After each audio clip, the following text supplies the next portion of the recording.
When Prince Harry and Meghan Markle speak out, it rarely goes unnoticed. But this time, one short public statement triggered a backlash that critics are calling a kiss of death. By backing a controversial new social media ban, the Duke and Duchess stepped straight into a global culture war. And the reaction was immediate. Some say they're protecting children. Others say they've crossed a line they can't walk back. And the question now isn't just about social media. It's about whether Harry and Meghan misread the moment entirely.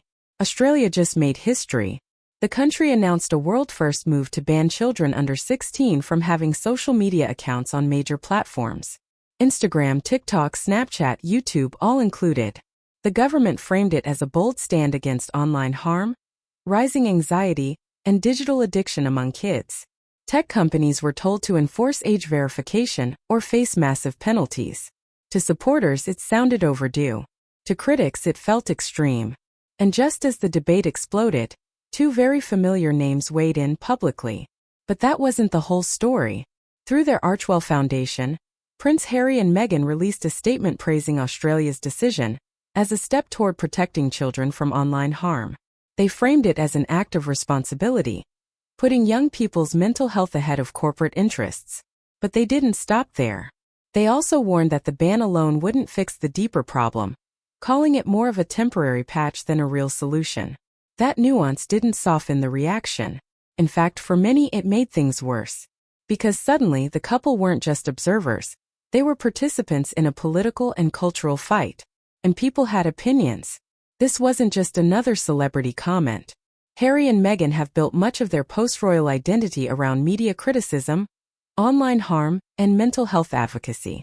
They've spoken repeatedly about the dangers of social platforms, misinformation, and digital abuse. So in that sense, their support wasn't surprising. But here's where the tension surfaced. The same critics who already accused the couple of moral grandstanding saw this as proof they were trying to influence public policy without accountability. Supporters praised their consistency. Detractors called it performative. And online the tone shifted fast. On social media, reactions split sharply. Some applauded the couple for standing up for children in a digital world that often feels unchecked. Parents, in particular, echoed the concern. Others weren't convinced. They questioned enforcement, privacy risks, and whether banning teens would actually stop harm or just drive it underground. But a louder criticism cut deeper.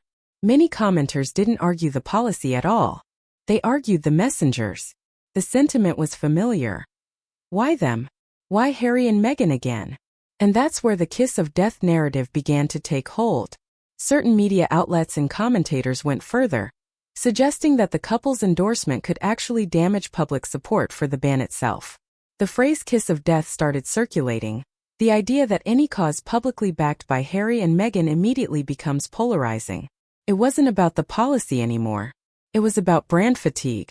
Critics argued that every intervention reinforces the perception that the couple inserts themselves into controversies that don't directly involve them. Whether fair or not, the label stuck and it reignited an ongoing debate about their role in public life. Beyond celebrity drama, the issue itself remains unresolved. Tech companies have pushed back, warning about flawed age verification systems and privacy risks. Some experts argue bans don't address algorithmic design or platform incentives. Others say doing nothing is worse. Harry and Meghan tried to thread that needle, supporting the intent while criticizing the execution. But in today's climate, nuance often gets lost. What remains is a larger question. Can public figures advocate for change without becoming the story themselves? And that question hangs over everything they do. Supporters argue this is exactly what leadership looks like, using influence to highlight uncomfortable truths. Critics say it shows a continued disconnect from public sentiment, especially outside their core supporters. Neither side is backing down. And once again, Harry and Meghan find themselves at the center of a debate that's bigger than they are but impossible to separate from their image.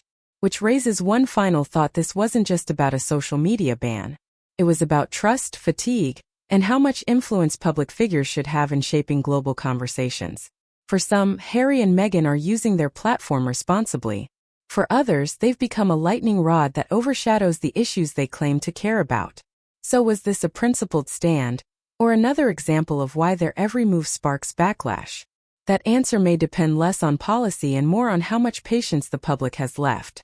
If you want clear breakdowns of celebrity controversies without the noise, subscribe now for daily deep dives into the stories everyone's arguing about, but few are really unpacking.